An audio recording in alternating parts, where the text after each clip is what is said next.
सर्वांना नमस्कार।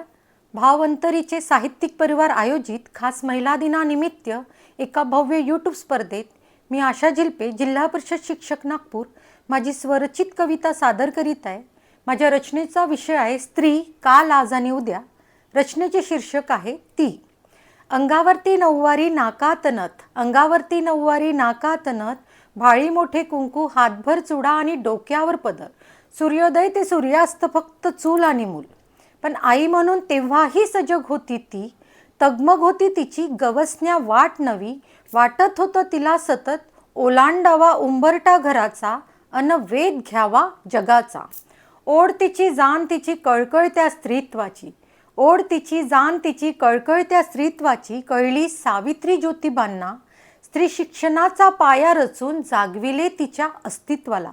यासाठीच आकांतांडव समाजाचे सहन केले तिने, मी नाही शिकले पण लेकीला धाडले शाळेत अगदीच निर्धाराने।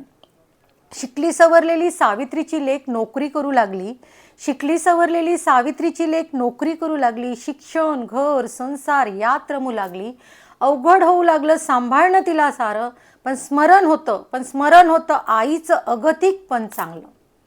आज तिच्या अस्तित्वाचं वलय आहे भारी, आज तिच्या अस्तित्वाचं वलय आहे भारी, पण पुढे पुढे जाताना तिचं आईपण ठरलं लय भारी।